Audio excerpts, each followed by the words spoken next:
All right, free radicals, welcome back. My name is Dave, and this is The Radical Independent. I return to YouTube today to tell you about how Tulsi Gabbard is taking a great idea that Andrew Yang had, and she's applying it to the coronavirus outbreak. By the way, she's doing this while Andrew Yang is endorsing or telling people that, should just get behind Joe Biden. She's doing this while the other neoliberal moron, Mayor Pete, is on television talking about how he knew when to get out of the campaign. No, when you receive a fairly large sum of money, Mayor Pete, and you're tapped on the shoulder and you're told to fall in line, that's what people do who have no principles. So it's very different. And to go on Jimmy Kimmel or whatever and to lambaste Tulsi Gabbard, while the country is in this situation, by the way, really shows lousy judgment on your part. Tulsi Gabbard is the only candidate left who is throwing out all kinds of ideas and taking a leadership approach to the coronavirus, all right? And Andrew Yang right now is a laughingstock. I'm just going to say this. I don't really care who it offends. The dude is a fraud. He's a complete fraud. He went on CNN. He became a celebrity over on CNN, Andrew Yang, the commentator, and he's talking like a neoliberal over there. He has no clue on foreign policy, none whatsoever. I think he might be dumber than Gary Johnson on foreign policy. I'm not sure, but we'll find out as the election season rolls on. Again, he's talking up Joe Biden and to fall in line, and it's really sad. Here's a guy who had a great following of folks, and now a lot of those people are saying, hey, Tulsi is the real deal. She's actually proposing UBI. So, scrolling down a little bit into this article, this comes from The Hill, by the way, and then if you scroll down enough, I don't know if the video is here, but Tulsi went on with Sagar and Crystal. Okay, and I'm really starting to lose it with Crystal because Crystal, she's still doing these videos, what Bernie needs to do, what Bernie can do to fix his campaign, what Bernie needs to, it's like, are you in, denial of reality? You do all this cutting-edge analysis, you're so versed in politispeak, and then you're doing videos basically saying, here's what Bernie can do to save his candidacy. Have you looked at the electoral map, Crystal?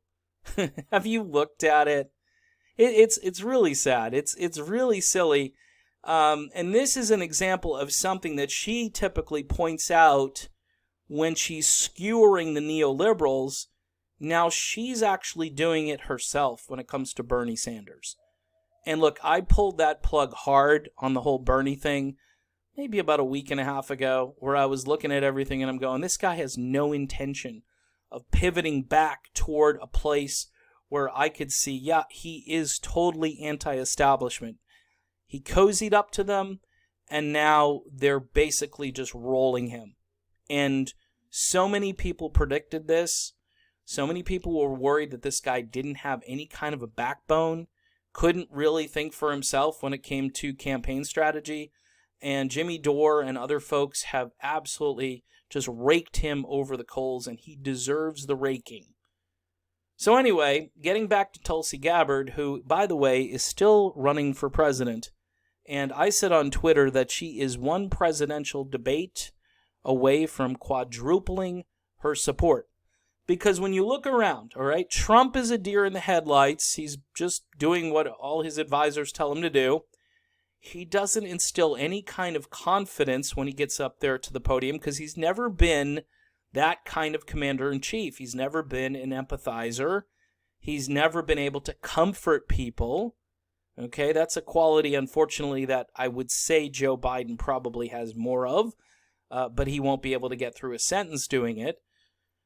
Bernie Sanders in practice can do it, but when you listen to Bernie talk, you're not thinking about compassionate and empathetic. You're thinking angry, frustrated, tired, old. But when I hear Tulsi Gabbard, I hear somebody who understands the threat, and is someone who can instill confidence in the American people. Folks, this election cycle ain't quite over yet. It ain't quite over. I don't know how she's going to break through, but there is a way for her to break through. Now, my idea, and you can put this to the Gabbard campaign, I talked about this on Twitter, is they're doing this moron debate. I think it's tomorrow night, unfortunately. So you'd have to get a pretty decent live stream somewhere for Tulsi.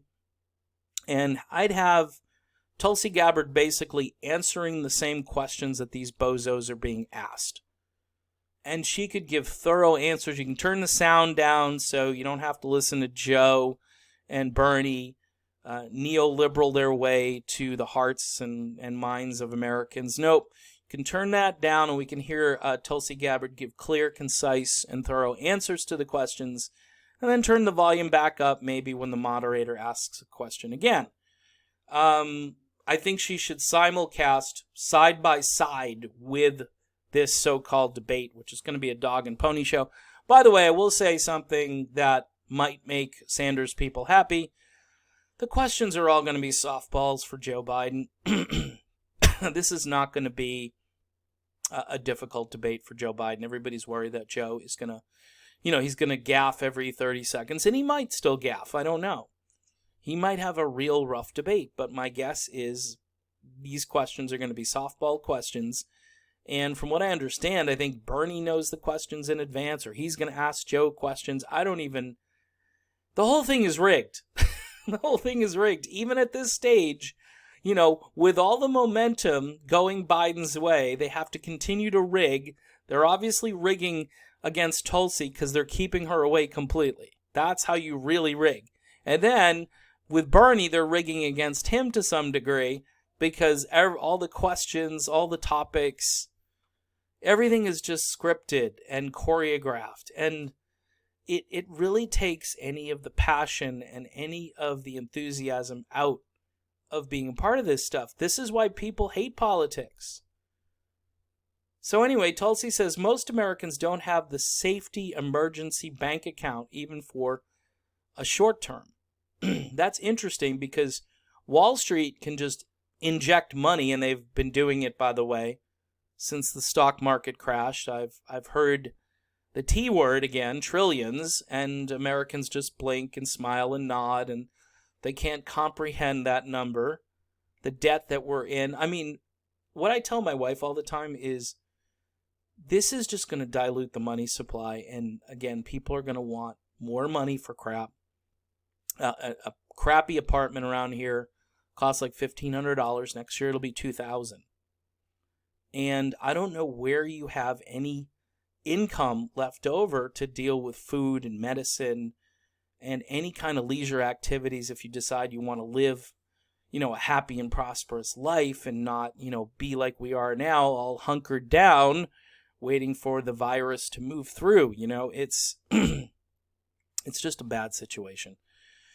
So one of the reasons I decided to do this video today is to point out that, number one, Tulsi Gabbard is still in the race, and she's got really great ideas, and all you Andrew Yang fans should be very embarrassed for your former candidate, and all of you should be on the Tulsi Express at this point.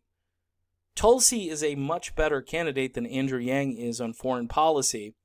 Tulsi Gabbard actually has a plan for pretty much everything, and not just UBI. She was interested in UBI a long time before this. She was talking about this several months ago where she was being interviewed, and she said, I think it's a really good idea, and I think we should seriously look into it. So, again, in the rearview mirror, millions of Americans are panicked. They're worried, and our government is not making them feel safe and secure. When you've got three so-called leaders, whether it's Trump or Biden or Sanders, you're thinking to yourself, we can do better than this. And folks, Tulsi Gabbard is still running for president, and there's a long time before now in that convention. So, and this pandemic, this thing is a game changer, and people are going to be begging for real leadership and real cogent ideas. So I say, Tulsi, side-by-side debate, let them do some talking, turn the sound down, and then give your reply. So anyway, that's my video. Waiting on the vodka and the vaccine, so I'm sure you are too. I'll be back soon. Thanks for watching.